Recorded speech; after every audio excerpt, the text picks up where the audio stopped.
다음은 박은정 의원님 질의해 주세요. 네, 공수처장님. 지금 공수처에서 이첩 요구해서 검찰에서 사건을 이첩받았습니다. 그런데 군 장성들에 대한 사건은 이첩 안 받으셨어요. 그걸 다 받으셔야 돼요. 검찰이 이 사건에서 손을 떼야 됩니다. 그런데 그렇게 이첩 조정하신 것은 매우 아쉽게 생각합니다. 그런데 공수처가 저는 피의자 내란숙의 윤석열의 신병을 확보를 하셔야 되고 반드시 신속하게 하셔야 되지만 적법 절차를 제대로 지키시기 바랍니다. 왜냐하면 피의자 윤석열 내란숙에는 4년 전에도 감찰할 때도 온갖 법기술을 부려서 아주 사소한 것도 모두 문제 삼았습니다. 그래서 제가 감찰을 진행을 하기가 매우 어려웠어요.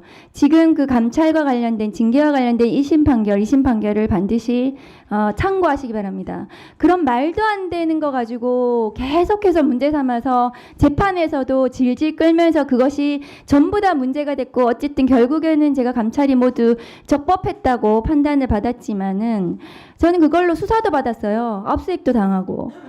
공수처에 대해서 그렇게 하지 않으라는 법이 있습니까? 그래서 적법 절차 반드시 지키셨으면 좋겠습니다. 공수처가 지금 검찰로부터 그러면 수사 기록은 모두 받으셨나요? 지금 일부 받고 또 추가로 지금 요청하고 있는 그런 전부 다 상황입니다. 받으셔야 됩니다. 왜냐하면 검찰의 수사 기록은 피의자 윤석열 내란 수계에 대한 수사 기록입니다. 그것은 피의자 윤석열에 대한 모든 증거 기록이에요. 그 수사 기록은. 그래서 거기에 지금 검찰에서 수사 중인 사건들에 대한 원본은 놔두고 모두 사본에서 받으셔야 됩니다. 그래야지 체포영장을 청구하실 때 그것이 모두 들어가야 됩니다.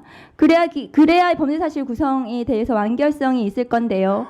그러면 공수처와 검찰은 피의자에 대한 구속기한을 20일로 지금 조정했다고 언론 보도가 나왔거든요. 그럼 그 20일은 공수처에서 신병을 수사를 하는 겁니까? 아니면 검찰이 언제 보내는 겁니까?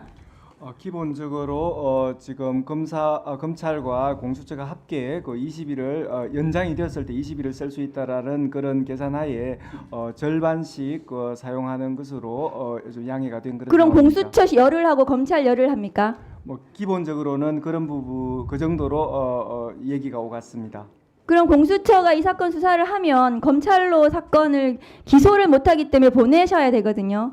공수처 만일에 특검이 출범을 하게 되면 특검으로 사건을 넘기셔야 되는데 맞습니까? 네. 지금 공수처는 그런 어쨌든 물론 정무적인 판단을 하실 필요는 없겠지만 그런 타임 스케줄도 생각을 해서 사건 이 피의자에 대한 수사를 진행하시는 게 맞는 것 같습니다. 제가 보기에는. 그리고 PPT 좀 띄워주세요.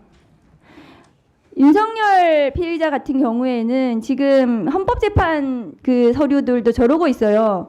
지금 헌재 사무처장이 나와 계시지만 저렇게 지금 13번을 거절을 하고 있고요. 다음 거 보여주세요. 지금 공수처 공수처 관련해서도 지금 전부 다 출석 거부하고 있는 건데요. 제가 보기에는 형사소송법 200조의 2 출석 요구에 불응할 우려가 있다고 보여집니다. 그러니까 출석 요구를 한 번 더 하시는 거를 검토하고 있다는 이제 언론이 나오고 있는데 아마 재고를 하실 것 같아요. 이렇게 할지 저렇게 할지 내부적으로 검토를 하시겠지만 200조의 이 영장에 의한 체포 정당한 이유 없이 윤석열 피의자는 절대로 출석 안 합니다. 100번을 불러도 안 나올 거예요. 그리고 지금 어떤 태도를 보이고 있습니까? 탄핵이 우선이다. 본인은 무슨 쇼핑합니까? 탄핵 먼저 하고 그 다음에 뭐 수사받겠다. 누가 어느 피의자가 대한민국의 어떤 공무원이 그렇게 쇼핑할 수 있습니까? 그런 쇼핑을 할 수가 없어요. 그런데 박근혜 예를 들더라고요. 박근혜 대통령 그때는 국정농단 사건이었고 그때는 내란 외환이 아니었어요. 이거는 그래서 박근혜에 대해서는 탄핵을 먼저 하고 파면이 돼야지 기소가 가능하기 때문에 그 박근혜 대통령 같은 경우에는 그랬기 때문에 탄핵을 먼저 한 겁니다. 그런데 피의자 윤석열은 내란 외환은 탄핵 안 해도 기소할 수 있습니다. 체포 구속할 수 있습니다. 그런데 지금 본인이 쇼핑하겠다는 거거든요. 탄핵 먼저 하고 수사해달라. 어느 국가기관이 그게 대한민국의 어떤 국가기관이 피의자가 징계 파면을 받아야 되는 공직자에 대해서 그렇게 해달라는 대로 해줄 수가 없습니다. 출석 요구에 불응할 우려가 있기 때문에 저는 체포영장을 청구해야 된다고 생각을 하고 반드시 신병을 신속하게 확보하는 것이 이 어지러운 아직도 내란이 지속되고 있는 이 상태 대한민국을 서둘러서 안정화시킬 수 있는 때라고 저는 생각을 합니다. 공수처장님께 부탁을 드립니다. 법무차관님, 네. 장관 대행이시죠? 네. 법무부로부터 제가 답변 받았는데 계엄사 인력 파견 관련해서 네. 본인이 요청 못 받았다고 답변을 하셨는데 다만 네네. 지금 비상안전기획관의 인적사항 촬영 번호를 네네. 문의하는 전화가 왔다. 네네. 이거는 인적 요청한 거 아닙니까? 제가 보기에는 아, 그거를 특정해서 지금 요청해서 전화가 왔으면 그거는 보내달라는 취지로 보여지고 검찰은 네. 이 사건 수사에서 손을 떼세요. 왜냐하면 지금 국정원과 검찰이 이 내란에 개입했다고 의심받는 지금 복수의 증언들이 경찰 수사에서 나온 거 아닙니까? 선관위 서버 포렌식 검찰과 국정원에서 올 거니까 보조만 해줘라. 거기서 중요 임무 할 거다. 이 증언 나왔잖아요.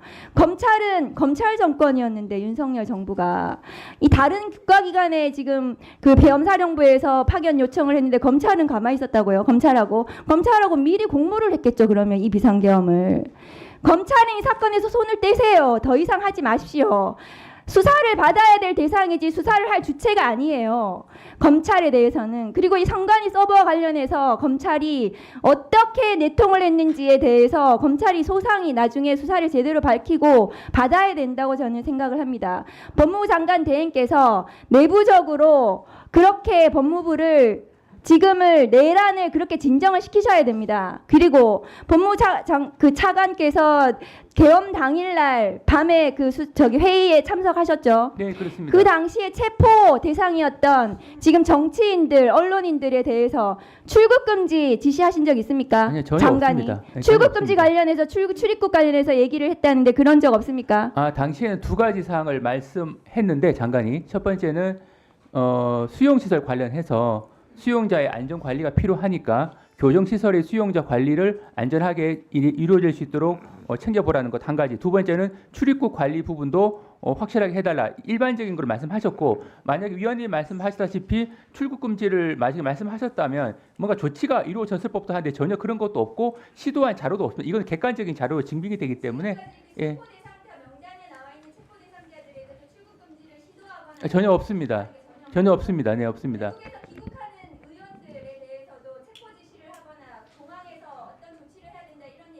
예, 전혀 없는 것으로 알고 있습니다. 네네. 네, 수고했습니다. 다음은 이건태 의원님 질의하세요. 국방부 차관님, 예, 차관입니다. 아까 불량 요원 질의가 몇 번 있었는데요. 민간인 불량 요원도 있죠. 위원님, 제가 그런 내용에 대해서 이렇게 자세히 말씀 못 드리는 건 좀 이해를 해주셨으면 좋겠습니다. 그래 이제 자세한 얘기를 제가 답을 드리려고 하는 건 아니고요. 이번 사태 관련해서 민간인 불량 요원한테 나간 무기 다 회수됐는지를 묻는 겁니다. 예, 제가 그 사실은 거기까지 접근을 안 했는데 확인할 때 거기까지 확인을 그거 하겠습니다. 확인해 주셔야 됩니다. 지금 굉장히 불안해요. 민간인 불량 요원들이 가지고 있는 무기로 무슨 사고로 칠지 걱정되지 않습니까? 차관님, 그거 반드시 확인해 주셔야 다 회수하셔야 돼요. 예, 지금 제가 확인하라고 지시를 했는데 그 확인하는 목록에 그것까지 포함해서 확인하도록 다시 추가해서 지시하겠습니다. 그래서 법사위원장에도 보고를 해 주세요. 예, 그렇게 하겠습니다.